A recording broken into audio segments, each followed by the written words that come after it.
Hello YouTube, it's Monday, May 8th. I just forgot the time again.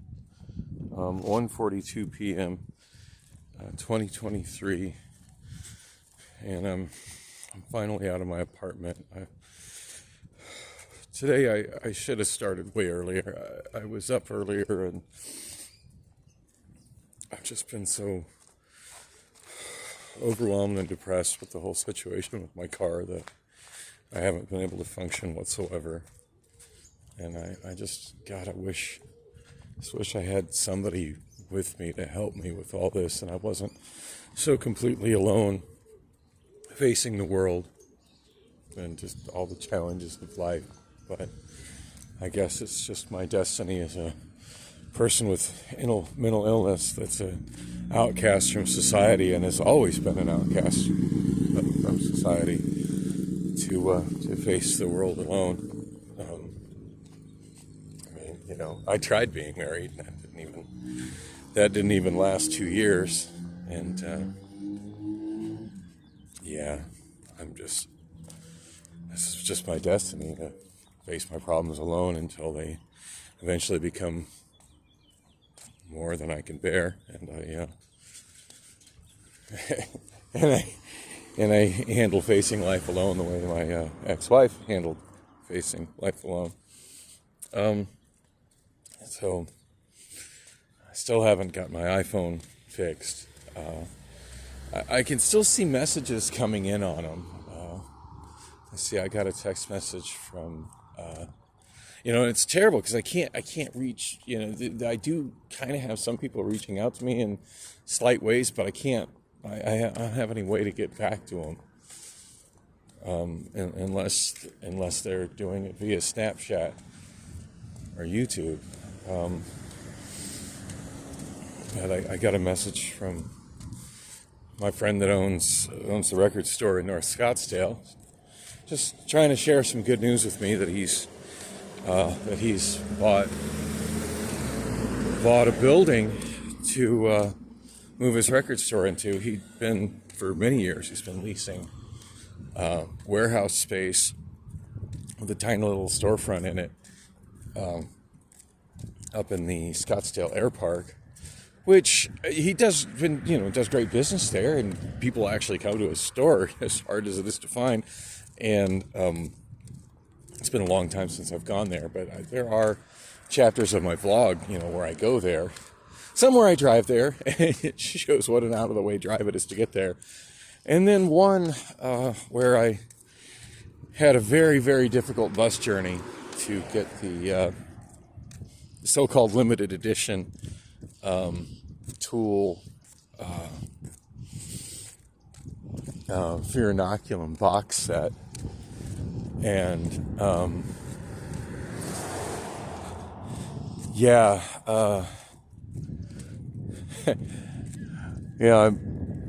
price I paid for that, and no complaints against Nick. Like he gave me a really good deal on it, for a record store that was selling it as a new item.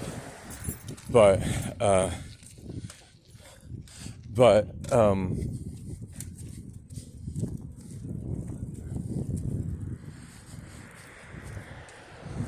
that area is so sketchy now. It used to be such a nice park. I used to bring my daughter Lily to it when she was, like 5, 6, and 7 years old. Now, as an adult, I feel just nervous walking by it. Oh no. Oh, Costco is planting new trees along this median. Now, they had gotten rid of their other landscaping that was on this median because homeless people were using the trees. I've got some great videos about that on my channel as well, including the one that probably has the most views on this channel, where I come over that wall right there and ask some people if they were doing drugs as they were actively smoking fentanyl right there near one of those trees on the sidewalk. But anyway, it was my understanding they had taken. Yeah, that doesn't look sketchy. That they had taken those trees out because the homeless junkies were congregating underneath them. Well, look at this guy. What the hell is he doing? That's not how you drive straight down the street. What are you doing? Hang on. California plates, too. I mean, that's how they do it in California. So, anyway, yeah, I thought they'd taken all those trees out to kind of try to minimize that situation, but now they're putting brand new trees in it, and that's just going to result in homeless people squatting underneath them. I just know it is. God, I wish they'd put in some very hostile desert landscape in that media. Something, anything. You know, and I've kind of spoke out against hostile landscaping, or what do you call it? Not hostile landscaping, but what you call it?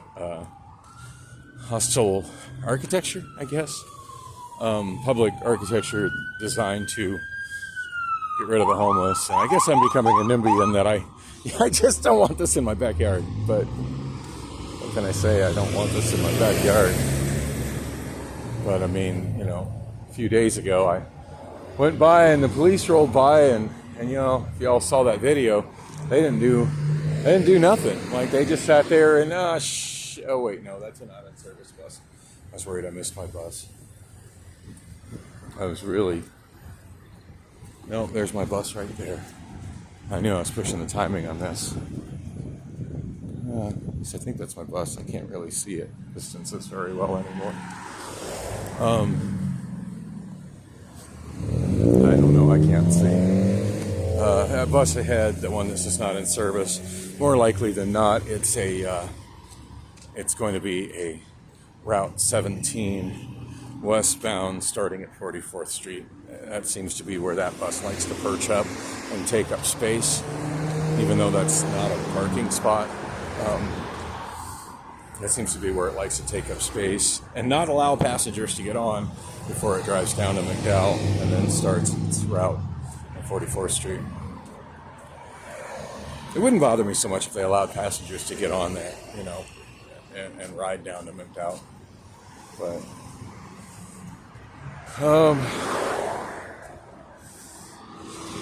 sorry, I have no focus today. So I still haven't really addressed the whole my car is impounded thing. I should probably call that tow truck company, but I'm just nervous about doing it.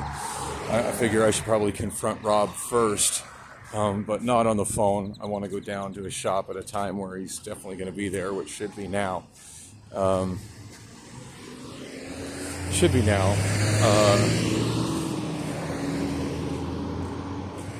I do have my title with me, and I have the letter from the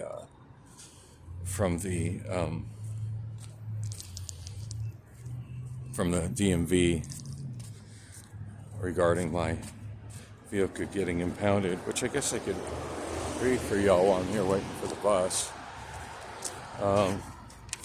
So it's dated May 5/1/2023. Addressed to me. Dear customer, we have been notified that the vehicle described below was towed. You are listed as the current owner or lien holder. As a service to you, we are sending this notice to provide you the opportunity to pick up the vehicle before further action is taken and to avoid additional storage fees. Notice it doesn't say anything about what the fees are already, which I really worry are going to be out of my reach. You know, I haven't really been one for e-begging on this channel.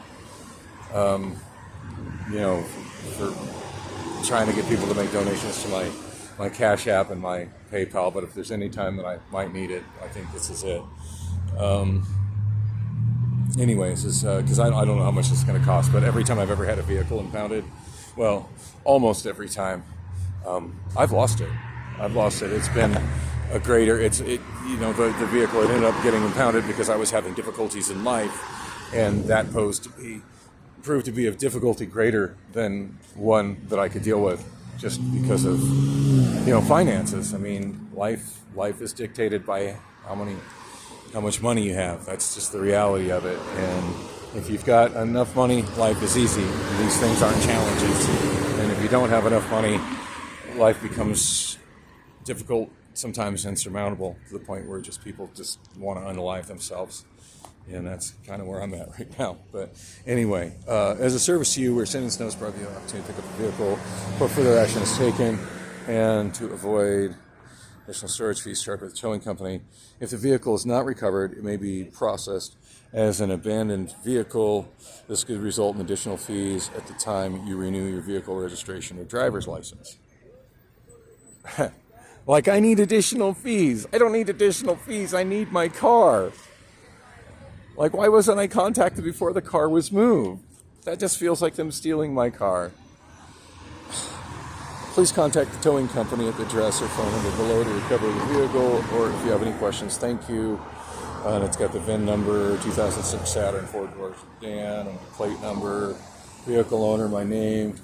Towing company, Quick Tow. You know, it would also be different if this stuff was actually handled directly by the government, but they use subcontractors. So these subcontractors have a financial incentive to fuck over the vehicle owners that are struggling and for whatever reason have had their cars impounded. I did mention that not every time have I lost my vehicle, but I almost lost my CRX one time because it was stolen. It was stolen. Now it's kind of a long twisted story, but it was stolen by the ex-friend with benefits who had sold the vehicle to me for $10. And that's a long story in and of itself. But basically, she at one point decided she wanted the vehicle back. Well, it had already been, she had already signed it over to me, and I had picked up karaoke gigs that required me to have a vehicle to get to them. So I couldn't just go from, like, I was functioning without a vehicle, but at this point I'd made changes in my life where that vehicle was a necessary part of my life. So I couldn't just give it back to her. And the main reason she had given it to me is she was moving out of state for some kind of great new job where they were going to put her up in a new place, pay for all her moving expenses, and it was supposed to be some kind of this great job. And she didn't, I don't know, apparently something went wrong, and she ended up having to come back to Arizona. And I'm sure things were terrible for her, because I think she wrapped up everything here. Like, I think she got rid of her apartment here, so God knows what exactly she came back to. But when she got her whole focus was, give me back my car, give me back my car. Woman, sorry, it's not your car anymore. And maybe if she came at it like, hey, I want to be like I miss your body. Let's be in this fight together. You know, maybe I would have came at a different place. But she just came with the only angle being, hey, I want my car back. Yeah, that's been my car for a few weeks now, and I'm reliant on it. Yeah, I definitely missed the bus. Because I shot 12 minutes of video, and I think I had about 8 minutes to get to what was going to be the next bus. So I'm going to be stuck here for like 30 minutes. Oh, this just sucks. God, I just wish I had a person in my life that could help me, to handle this stuff. Not on foot, because by the time I handle everything on foot, I'm probably not going to make it to work tonight, and I'm in negative UPT. And part of that is my fault. I was in such a bad state of mind at work last night. I couldn't function. And maybe if I was so knee deep in work that all I could do was just focus on the work I needed to do, it would have been different.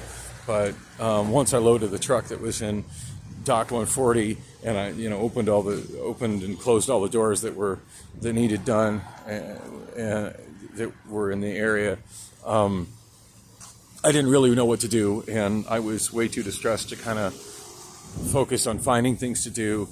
And the only thing I could think about is just the meeting I had with HR about, hey, well, do you want to kill yourself? Well, yeah, most of the time. And they, and well, what can we do to help? What would you do to help? What can you do? I don't know. I didn't say any of the things that they could do to help, because I know all the things that I could say. What do they have to offer to help? Oh, call this phone number where somebody will give you some counseling on the phone. I don't need counseling on the phone. I need help getting my car back. I need a ride. I need a lover that will hold me at night, or should I say in the daytime, since I work at night. I need somebody to help me get my apartment in order. Those are the things that I need.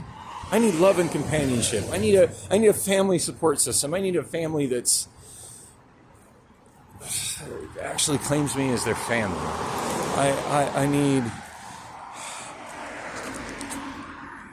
I need to not be wondering at the end of every month, oh Lord, am I going to have enough to pay my rent? That's what I need. I don't need to call a counseling line. What the fuck is a counseling line going to do for me? Fucking Amazon resources for living. You know, the only resource for living that most Amazon employees need is a bigger paycheck. Are you listening, Mr. Jassy? Are you listening, Jeff Bezos?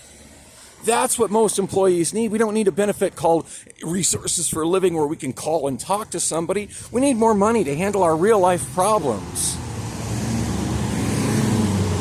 We need transportation to work so we don't have to worry about being upside down on UPT.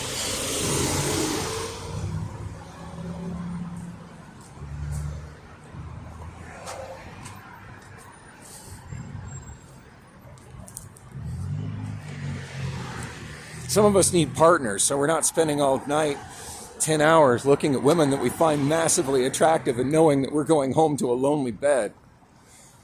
As we think about the wife that we once had that killed herself years ago. You know, that's what we need. We need a fucking phone call to talk to somebody. What's that person gonna talk to me about?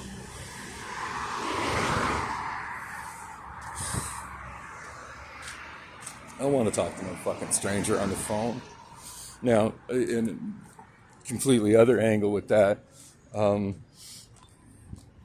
Kim, I told Kim, like, how distraught, she's like, are you okay? And I'm like, no, not at all. And I did open up to her that I told her that yeah, my cats have been pissing all over my bed, and my linen is just covered in cat piss, and I'm just sleeping in it anyway because I don't have the means to get my stuff to a laundromat right now. And just the waking up and the smell of cat piss ammonia is really taking a toll on me. And she looked at me and she's like, oh God, Daniel. I'm like, yeah, that's my reality. And she offered to, you know, give me her phone number and have me call her and she'd come and help me. But I don't feel right putting her out. And maybe I should have been more about that, you know. But I can never hear when I call people on this stupid government phone anyway, because there's no kind of realistic standards for what an Obamaphone is, and this phone is so goddamn substandard. Hey, at least it hasn't been constantly rebooting the last like day and a half like it did for a couple of days there, so there's that. And I managed to upload most of my vlogs from Cinco de Mayo. Actually, I think all the Cinco de Mayo vlogs are uploaded now, so that happened. God, I can't believe I missed that bus. You know, this bus only every 30 minutes, if it actually shows up. People can't survive like this. It sets the bar too difficult for the people that don't have a car. If you got the money to get a car like that, like, you're set in life. But if you're hanging by a thread with a car like that, man, all it takes is somebody deciding that looks like an abandoned vehicle and impounding it, and you can hear that car ain't running right. He probably can't afford to get it fixed. And all it takes is somebody looking at that car going, oh, that looks like an abandoned vehicle, and then towing it away. And guaranteed, if that guy can't fix the problems that are visible on his vehicle and the things that I could hear as it was driving by me that are wrong with his vehicle, he can't afford to get that thing out of impound. And that's probably the one thing that's keeping his head above water is that little gold vehicle that drove by here, you know? Because God knows my little gold vehicle was the one thing keeping my head above water. And not wanting to go out like my two nieces, which were both in their early 20s. They both decided their lives were more than they could manage. One of them OD'd with pills. The other one hung herself in a closet with a cell phone charging cable.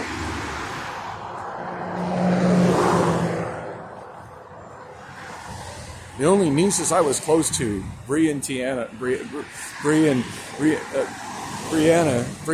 and Tiffany. God, I'm so distraught I can't even fucking remember names. Those are the only ones I was kind of close to.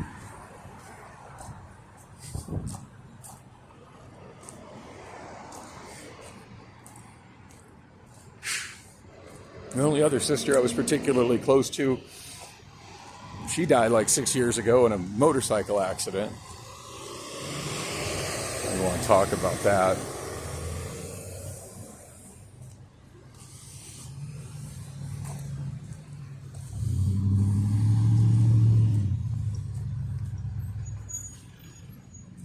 It's 20 minutes and 20 seconds. Still no bus. I'm still just stuck here on this corner waiting, wondering if the bus is even going to show up. Watching as people who, as the haves, watching as I go through my life as a have-not, watching as all the haves drive by in their air-conditioned motor vehicles, wondering why I've had to endure life as a have-not, and so many other people get to live lives as haves. Why it is I'll never own a house again, never have a wife again, probably never see my kids again. Oh, I think I saw my daughter Allison on one of those homeless streets of Phoenix videos. Let's make a 30-second vertical video short and watch this junkie who's nodding out because they're so strung out on fentanyl they stand up. And I don't know for sure if that was Allison, but it sure fucking looked like her. Oh my God, did it look like her? At one point, this girl said something, and it sure sounded like my daughter's voice too. And then to see all the comments and the thing, oh God, her parents have failed her. Yeah, well, I didn't try to fail her, you know. It's not my fault. She'd rather do drugs. Or maybe it is. She'd rather do drugs than come home and be drug-free. She'd rather be homeless than get a job because she considers it being a wage slave.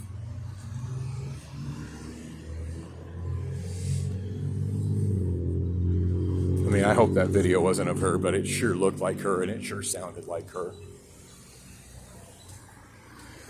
I'll put a link to it in my community page. That channel creator doesn't like to respond to comments in his channel, but I asked, I said, I think this is my daughter. Where was this? Not that I have any way to get there and help her. I mean, I have no way to get places to help myself. It was a little comforting to see that she was wearing a necklace and it looked like her key to my apartment was around her neck in the necklace. So if at some point she does decide she wants to come home, there's a filthy apartment down the street that smells like cat piss where she doesn't have to be sleeping on the streets. I don't know that it's so much better than being on the streets, though. I will say this for Allison. I don't think she's ever stolen anything out of my apartment to try to trade it for drug money, and that's certainly a better experience than I've heard from other parents whose children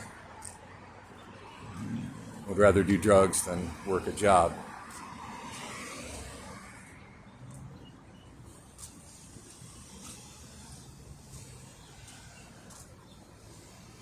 "23 minutes and still no ride."